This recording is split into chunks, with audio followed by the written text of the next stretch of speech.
You're listening to the Radio Wammo Breakfast, only on Kiwi. Well, he's back with us on this Monday morning. Entrepreneur Ben Young from blog.bwaggy.com. Bwaggy also on Twitter as well to discuss ideas. The best ideas are free, after all, and that's the name of his new book as well. G'day to you, Ben. Good morning. Nice to have you in. Yeah, likewise. Now, a couple of ideas we're going to be discussing this morning. The first of them, whether or not we should tip bus drivers. In fact, you're suggesting that we should tip bus drivers. How did this one come about? Yes, well, first off, I have to admit I'm wrong. You're wrong? Yes. Okay, right off the bat. But let me come back. I'll come with where I came from and why I'm wrong. Yeah. So, firstly, my thoughts were, we keep having pay disputes with the bus drivers. And I thought about what's kind of an equitable way to reward the guys that are really good. Because often you'll get on a bus and you'll find that someone's either rude or they're having a crap day, which is fine. But when you have someone that's really good and remarkable and gives you directions, you feel like you should be rewarding them almost. I hate it when I get a grumpy pants bus driver, eh? Yeah. He's there and just obviously doesn't want to be there. Yeah. You know, and no smile. In fact, not even an acknowledgement that you even got on the bus. Yeah. It's the worst. Or if you're in the unfortunate situation of having a $20 note. Yes, that's right. Oh. My girlfriend jumped on 2 weeks ago, and that's all she had. Yeah. And she got $14 and $1 coins, even though he had notes available. Just to spite her. Yeah. But my view was, how can we reward the guys that are good and then kind of weed out the bad ones? So what I thought was maybe using tipping. If you had a good experience or you were quite satisfied that your bus driver wasn't stuffing around or doing dangerous driving, you could just give them 10 or 20 cents because you have change anyway. Yeah. And then if you look at a bus driver doing a full 6-hour shift or a 12-hour shift, they must be shifting hundreds or thousands of passengers. Yeah. So that would actually quite add up substantially. And tipping is not illegal, is it? I mean, No. you can do it right now. It's not the Kiwi way, but it is legal. Right. Yeah. So that's where I was coming from. Now, I've had a few people come back to me, and this is where I'm wrong. So the tipping would work in helping the bus drivers get more money. Right. But what has happened in other countries where they introduce tipping in these kinds of scenarios is that the provider starts to decrease their base income. Mm-hmm. So whilst the good guys might be getting, say, $5, $10 extra an hour in tips, the company hiring them, what they do is they begin to decrease their wages and force the reliance on tipping. So it almost becomes extortion over time.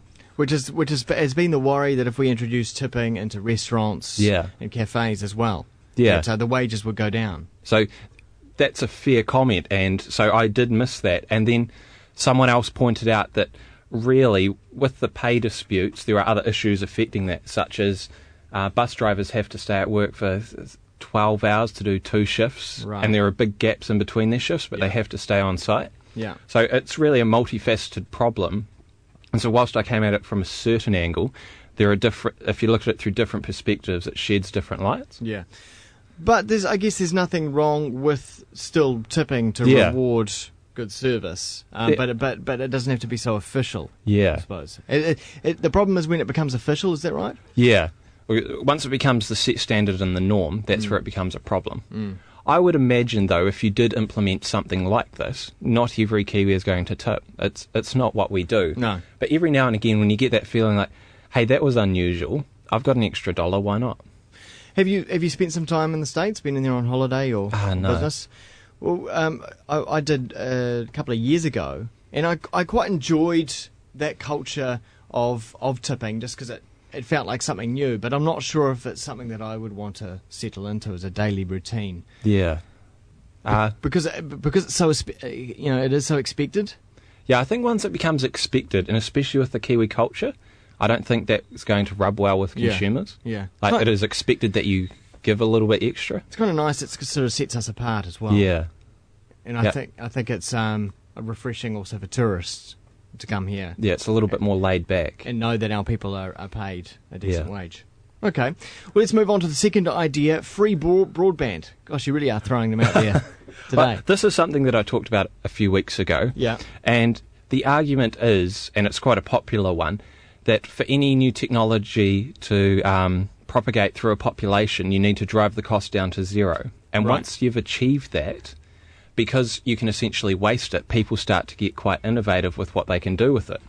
And the argument by the major proponents of driving broadband costs in New Zealand down is that because it is so high, it stifles innovation.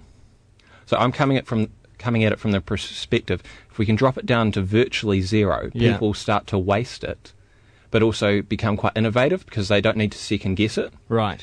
And a good example is a German friend of mine, whilst he was back home a couple of months ago, he went into a cheese store, and if you bought 5 cheeses, you got a movie download as well for free.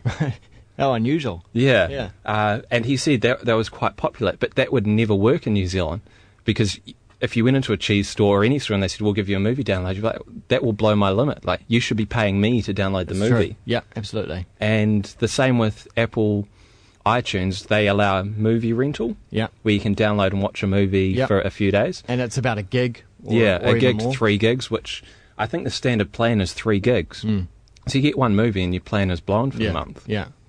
That doesn't make sense at all. And I know Xbox is introducing movie downloads soon as well. There's the TiVo situation that they've worked out with Telecom, but it's tied in with one ISP that it doesn't count against your data cap. But that's only sort of one example of where it might start to work. Yeah, so what the telcos are doing is looking at doing a value-based approach where they can deliver extra services but host the content in New Zealand. The biggest cost is getting content, say, from the States. Like if you download a YouTube video, that's quite expensive.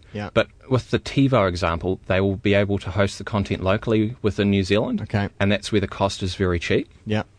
So what are you proposing? So what I'm proposing is a different kind of broadband that isn't just based on paying a set amount every month and getting a set amount of bandwidth. What I'm proposing is the online freemium model where the heavy users end up paying for the mass market.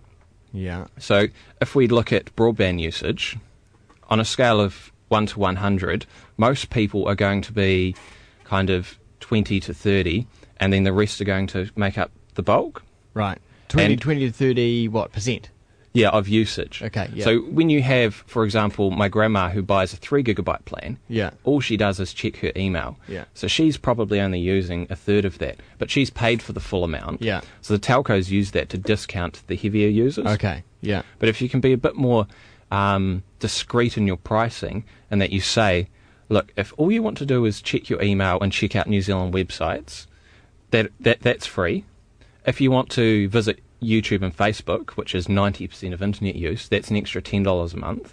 If you want to use file sharing, that's an extra $10 a month. Or other examples are if you'd like to increase your speed. Yeah. So you could buy a 1 megabit plan, which would be free, but if you wanted to upgrade to 5 or 7, you then pay a little bit extra. Isn't there problems there though that that effectively the net is locked off for many users? You know, they go to access Facebook and they find that whoever owns the account hasn't paid for that particular area of the internet. That is true, but if you look at kind of the model, people that can't afford the $30 or $40 a month to get broadband can then get broadband. So it lowers the barriers to entry. And then over time, at $10 a month isn't much, but you do have a valid point in that it will lock some people off. And do we run into issues of net neutrality here as well, where an ISP might say, well, actually, we're not big fans of that particular. We're not big fans of Google. Maybe telecoms say we're not big fans of Google, so you're going to have to pay to access the Google search engine.